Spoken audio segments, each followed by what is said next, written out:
Bonjour de Tallinn, nous sommes au festival Black Nights Film Festival, la 29e édition, surnommée affectueusement PUF par les Estoniens, et nous avons le privilège d'être avec Marc-Henri Weinberg, scénariste, réalisateur, producteur, et qui a ici un film en compétition dont il va nous parler, et je pense que le titre va résonner très fortement. Effectivement, bonjour. Le nom de mon film, c'est Prout. Et voilà. C'est un film pour les petits-enfants, vous imaginez bien, 4 et 8 ans. Un court-métrage en plasticine, stop motion.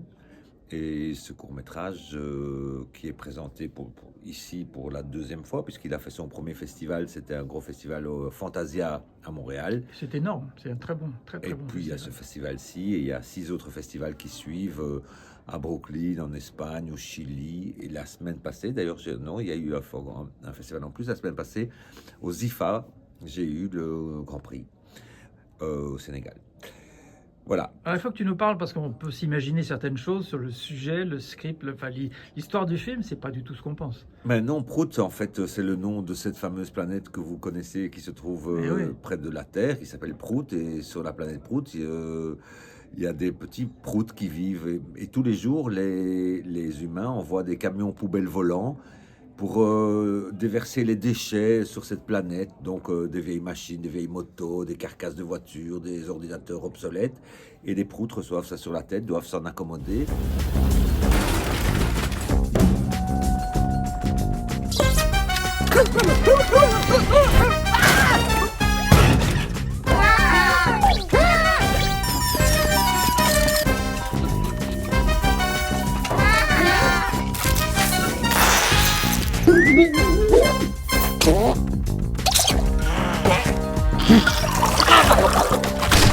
Et parfois, il trouve un objet, il le répare, il s'amuse avec cet objet, il le customise, il le détourne même de sa fonction première, et puis il le renvoie sur Terre avec leur immense catapulte, et l'objet arrive sur Terre et provoque un gag.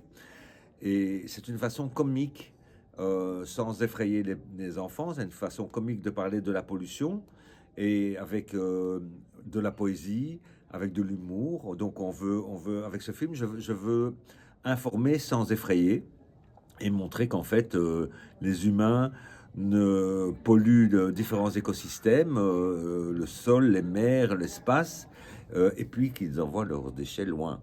Et que c'est pas une attitude à avoir. Il y a deux lectures, donc il y a la lecture très slapstick, puisque ces films sont avec des grommelons, et donc sans dialogue, et c'est une lecture pour les enfants.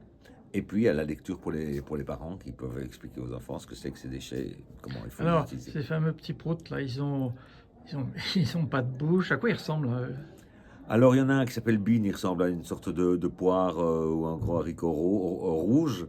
Il y en a un autre qui s'appelle Spaghetti, qui ressemble à un spaghetti ou une saucisse sur pâte.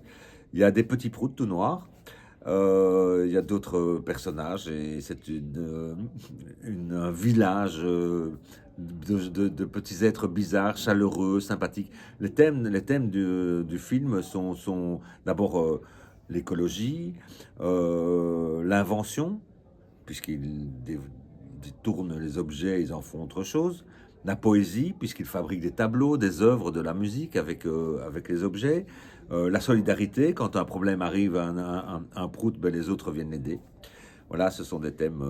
Et ce court-métrage est un court-métrage en soi, mais je l'utilise aussi comme pilote, puisque le projet est de faire avec les personnages et cette planète une série de 52 petits films de 7 minutes en stop-motion plasticine. Oui, c'est vrai, qu'en t'écoutant parler, on sent qu'il y a de la profondeur. Ah ben, On peut développer, qu'on peut... oui. Ça me fait un peu penser au Shadok. Tu te souviens de cette Il y a époque-là cet esprit-là, il y a effectivement cet esprit-là, et puis c'est assez comique de détourner un objet. Et puis, quand par exemple les proutes trouvent un petit tricycle pour enfants qui a été là, ils le réparent, il manque une roue, ils le réparent, ils jouent avec, ils font du cross sur les montagnes de déchets, ils le renvoient dans la catapulte, et le petit tricycle arrive avec des proutes qui sont accrochées, arrive dans une vraie course de vélo, et les petits proutes pédale, pédale, pédale, et c'est eux qui gagnent. Ah bah oui. On a compris que notre ami Marc Henry est un petit peu provocateur. C'est toi le scénariste, bien sûr. Oui, Et voilà. voilà. Alors oui, j'ai une habitude de faire des choses un peu bizarres et un peu différentes. Ma production est très éclectique, hein. J'ai fait des longs métrages, des documentaires de longs métrages, des documentaires plus courts de 26 ou 52 minutes. Et aussi, surtout, j'ai fait 2600 films courts, c'est des collections. Au début des années 80, j'ai fait des films de 8 secondes. Alors on m'a dit, mais tu es complètement fou de faire des films de 8 secondes, c'est quoi cette histoire? Puis donc j'en ai fait 80 pour voir. Et ça a eu un tel succès au marché à Cannes, marché télé à Cannes, que j'en ai fait 1200. Et ces films sont devenus des images de chaînes pour une cinquantaine de pays qui utilisaient les claps avant la pub, après la pub, avant la météo, après la météo, avant le film, après le film, à une époque où il n'y avait pas encore les logos sur les chaînes, et ça a lancé la mode des films très courts, des shorts dans le monde. Donc j'essaye de faire des choses qui sont un peu, qui se démarquent. De la même façon, je travaille beaucoup avec des enfants en situation de rue au Congo. Je fais des films avec ces enfants et après je les aide à sortir de la rue. Et mon premier film, Kinshasa Kids, qui était à Venise et qui a fait une soixantaine de festivals, a été vu beaucoup et dans les écoles. Et je me suis rendu compte de la méconnaissance des enfants pour la problématique des enfants en situation de rue, enfin la méconnaissance des ados pour cette problématique des enfants qui vivent dans la rue. Alors j'ai fait un film en utilisant les outils des adolescents, à savoir la réalité virtuelle, les choix interactifs. Et ce film en lui-même aussi était une première mondiale, il était à Venise aussi, à savoir que dans le casque, on avait par moment une question, est-ce que l'enfant doit faire partie du groupe ou pas? On choisissait la réponse, le film continuait et partait dans la direction qu'on avait choisie, sans qu'il y ait d'arrêt. C'était assez compliqué, mais bon, voilà, ce film existe, il s'appelle Kinshasa Now. Donc voilà, chaque fois, j'essaye de trouver des choses différentes, et donc faire ce film en stop motion pour enfants en plasticine, c'était aussi La production a duré combien de temps sur ce projet? Le court-métrage, Ouais. j'ose pas le dire, hein. Bah oui, J'ai je commencé, sais pas, c'est très long, c'est très j'ai long. commencé le projet à y penser il y a 5 ans, et Ouais. puis il y a eu le Covid, et puis j'avais trouvé un studio, et puis après le studio avec le Covid ne pouvait plus continuer, donc j'ai dû retrouver un autre studio, et finalement ça a mis vraiment, vraiment 2 ans de travail pour 7 minutes. Alors je voulais aller au bout parce que pour moi, voilà, on n'a pas l'occasion, enfin en tout cas moi j'ai pas l'occasion de tourner tout le temps, donc quand je fais quelque chose, il faut que ce soit bien. Donc j'étais au bout et le miracle, c'est que le film existe, qu'il fait des festivals et je l'utilise aussi comme pilote, puisque derrière j'ai le projet de ces 52 films. Ouais, alors moi, c'est quelque chose que je conseille personnellement quand rencontre des jeunes réalisateurs. C'est de passer de l'énergie et du temps sur un projet qui peut leur servir à faire autre chose, à préparer le next move. Oui, Et donc d'essayer d'imaginer quelque chose dont ils pourront dire, regardez, j'ai envie de faire un film là-dessus, il y a le potentiel, il y a la richesse, et voilà ce que je sais faire, regardez, je l'ai fait en 10 minutes pour donner envie, mais je cherche des partenaires pour en faire un long.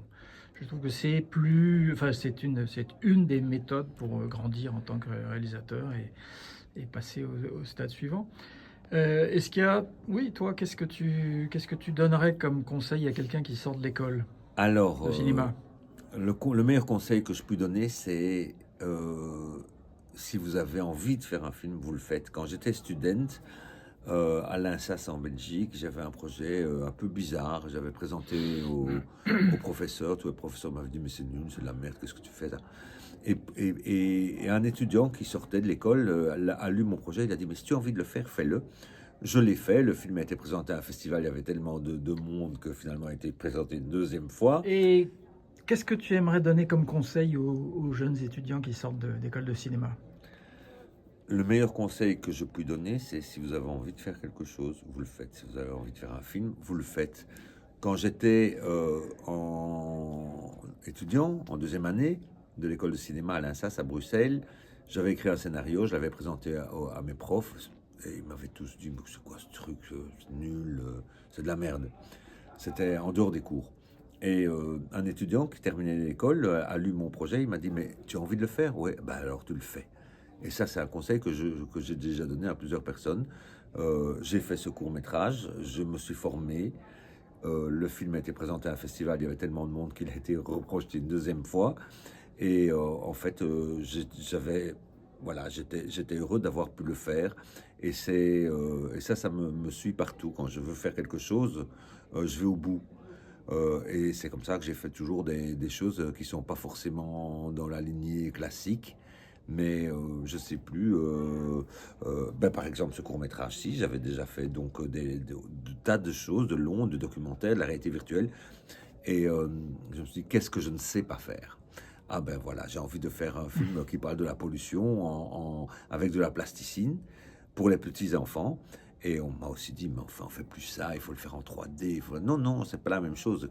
Un personnage qui s'écrase en 3D, c'est pas la même chose qu'un personnage qui s'écrase en plasticine. À l'ancienne. Voilà, à l'ancienne, avec ses techniques anciennes, de la technique qu'utilise Hartmann pour voilà, ses gros mythes. Ouais. Et voilà, je l'ai fait, c'est le miracle, il existe. Les Américains avaient résumé ça dans un film que j'ai distribué d'ailleurs qui s'appelait Field of Dreams, Jusqu'au bout du rêve, avec une phrase qui est devenue culte aux États-Unis, qui est If you build it, they will come. Il y avait une autre phrase qui n'avait rien à voir qui disait It's not paradise, it's Iowa. Okay. Et en fait, cette phrase, elle résumait ce que tu viens de dire, c'est-à-dire qu'il faut croire dans ses rêves.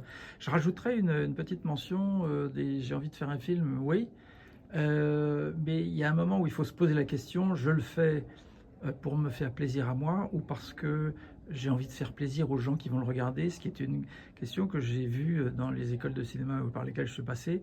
Les jeunes auteurs se posent pas souvent cette question et on tombe sur des scénarios qui sont où il manque une dimension en fait. Voilà. Ils se sont fait plaisir, mais bon, so what, voilà.